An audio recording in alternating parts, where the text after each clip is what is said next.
احنا متصوفة ولسنا شيعة. بيقولوا علينا ان احنا عبدة الأضرحة. بيقولوا على المتصوفين انهم عبدة الأضرحة. نعم نحن عبدة الأضرحة. نعم نحن عبدة الأضرحة التي تقربنا إلى الله سبحانه وتعالى. ما تحمولي عليك يا شيخ العرب.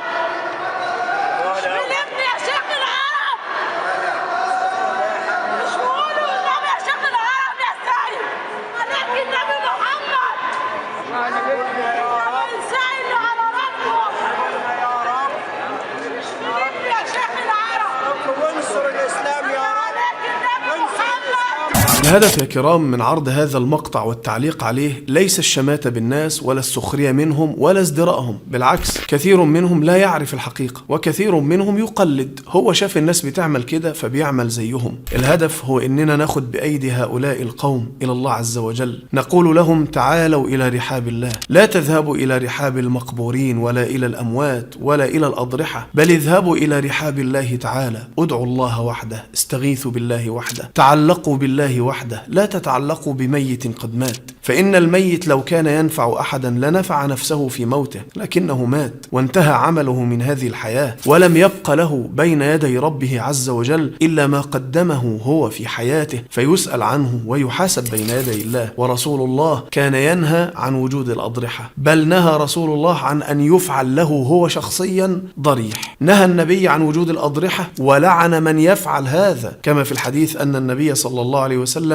قال لعنة الله على اليهود والنصارى اتخذوا قبور أنبيائهم مساجد، يحذر ما صنعوا. سيدنا النبي صلى الله عليه وسلم لما يلعن اليهود والنصارى لأنهم فعلوا شيئا كأنه يريد أن يقول لا تفعلوا هذا الشيء حتى لا تلعنوا مثلهم، فالنبي صلى الله عليه وسلم يحذرنا من سبب من أسباب اللعن والطرد من رحمة الله، وهو أنهم اتخذوا قبور أنبيائهم مساجد، عملوا من قبر النبي مسجد يعبدونه من دون الله، يستغيثون بالنبي من دون الله، يعرضون حاجاتهم بالنبي من دون الله، وهذا طعن في التوحيد. أمدنا يا سيدي، أمدنا يا سيدي، يا حبيبي، يا سيدي، يا سيدي، يا سيدنا عبد القادر الجيلاني، يا سيدنا محمد بهاء الدين النقشبند، يا بدلاء، يا نجباء، يا نقباء، يا أوتاد، يا أخيار، يا مسلمو الجن عموما، يا ملائكة السماوات والأراضين، رجال الله أعينوا.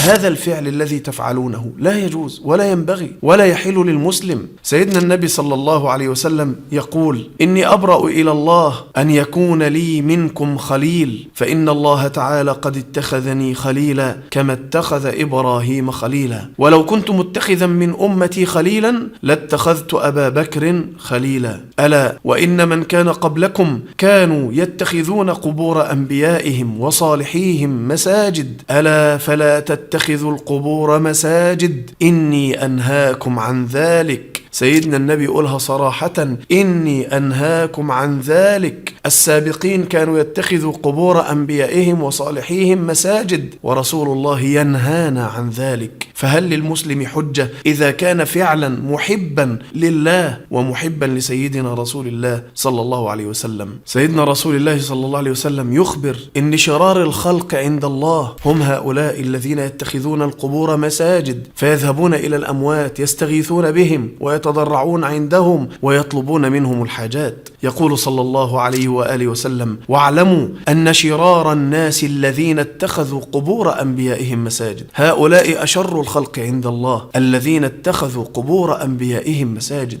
إذن لا يجوز لنا كمسلمين أن نتخذ القبور مساجد، ولا أن نعظم الأضرحة، ولا أن نجعل من الأموات أولياء بعد موتهم. يا إخواني، أنا مش بنكر الولاية موجودة، والله عز وجل له في عباده أولياء، والله سبحانه وتعالى أخبرنا أن له أولياء في عباده. قال الله تعالى: ألا إن أولياء الله لا خوف عليهم ولا هم يحزنون. لكن ربنا برضو ذكر ذكر من هم الأولياء، فقال الله تعالى الذين آمنوا وكانوا يتقون. قال أهل التفسير فكل مؤمن تقي هو لله ولي. ده نص الآية. ربنا بيقول ألا إن أولياء الله لا خوف عليهم ولا هم يحزنون الذين آمنوا وكانوا يتقون. فالذين آمنوا ويتقون هم أولياء الله الصالحين. فإذا كان لله أولياء في عباده ولايتهم لأنفسهم تنفعهم بين يدي الله وينجون بها إذا وقفوا بين يدي الله، يرفعهم الله بها درجات. وإحنا كمسلمين نقتدي بهم في ولايتهم، فننظر ماذا كانوا يفعلون فنفعل مثلهم، وننظر إلى المحرمات التي كانوا يتقون فنتقيها مثلهم. أما أن نعتبرهم أولياء فنجعل من ولايتهم دليل على أن نجعل لهم أضرحة ومقابر ونعظم هذه الأضرحة ومن فيها ونعبدها من دون الله ونعطي لها النذور ونشد لها الرحال، فلا والله هذا لا يرضى به رب العالمين سبحانه وتعالى. وعايز أسأل حضراتكم سؤال أيها الكرام: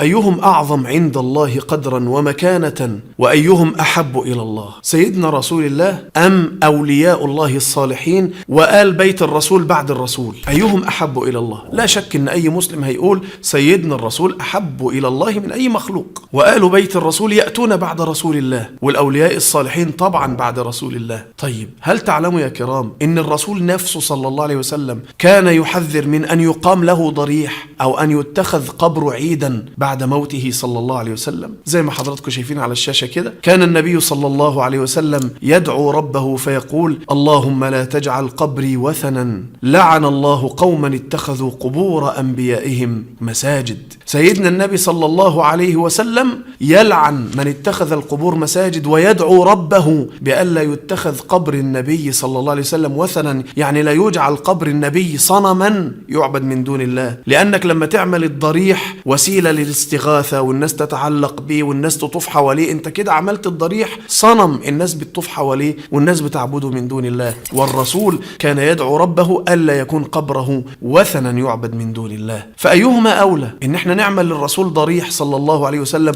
ونطوف حوله ونتعلق به ونبكي عنده وندعو من دون الله ونسأله الحاجات من دون الله، أم أولياء الله الصالحين أو حتى آل بيت الرسول؟ لا شك أن الرسول أولى. طب إذا كان الرسول لم يفعل لنفسه في حياته هذا ولا عمل له سيدنا أبو بكر ولا عمر ولا عثمان ولا حتى علي بن أبي طالب رضي الله عنه وأرضاه ولا حتى الحسن والحسين في حياتهما، فلماذا نفعل نحن؟ سيدنا النبي صلى الله عليه وسلم يحذر من أن يجعل قبر عيد، فنجده يقول صلى الله عليه وسلم لا تجعلوا بيوتكم قبورا، يعني اجعلوا من صلاتكم في بيوتكم، بلاش تخلوا بيوتكم صامتة مثل القبور، صلي في بيتك. طبعا المقصود ليست صلوات الفريضة. قال صلى الله عليه وسلم لا تجعلوا بيوتكم قبورا ولا تجعلوا قبري عيدا. ما تعملوش مولد لقبر النبي ولا لوفاة النبي، ولا تروحوا عند قبر النبي وتجتمعوا وتفقروا وتتمسكوا بعتبات قبر النبي وتستغيثوا بقبر النبي. ولا تجعلوا قبري عيدا وصلوا علي فإن صلاتكم تبلغني حيث كنتم. يعني كأن النبي بيقول إذا كنتم بتحبوني فعلا صلوا علي، إنما تعملوا قبري عيدا وتطوفوا حوله وتتمسحون به، هذا ليس حب، بل هذا ارتكاب للنهي النبوي صراحة.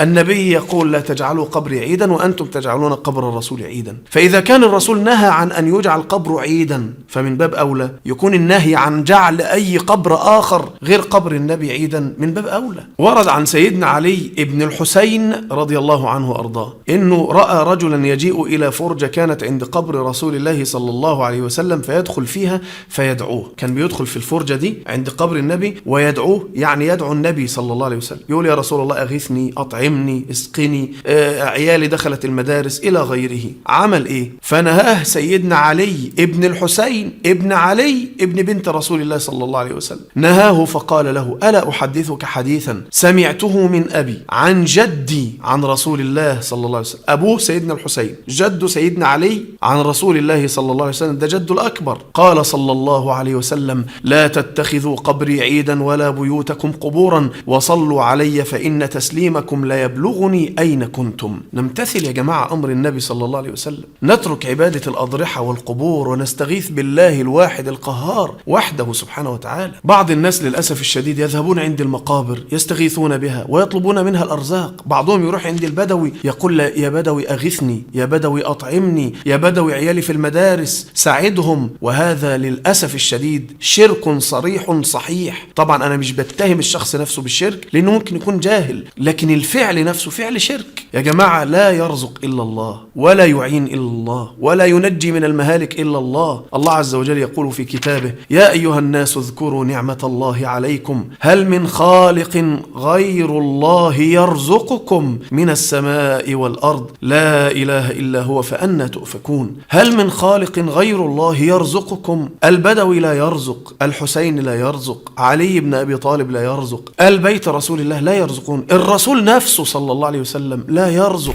لا يرزق إلا الله، فاطلبوا الرزق من الله وحده، تعلقوا بالله وحده، استغيثوا بالله وحده. أسأل الله عز وجل أن يوصل رسالتي هذه لإخواني الذين يتعلقون بالمقابر ويتعلقون بالأضرحة ويعتقدون أنها تنفع أو تضر. إن الذين تدعون من دون الله عباد أمثالكم فادعوهم فليستجيبوا لكم. قال الله عنهم واصفا لحالهم قال أموات غير أحياء وما يشعرون أيان يبعثون. فلا تتعلقوا بميت وتعلقوا بالحي الذي لا يموت سبحانه وتعالى. جزاكم الله خيرا والسلام عليكم. يا مصطفى ولا أنت ساكن مهجتي روحي فداك وكل ما ملكت يدي إني وقفت لنصر دينك همتي وسعادتي ألا بغيرك أقتدي.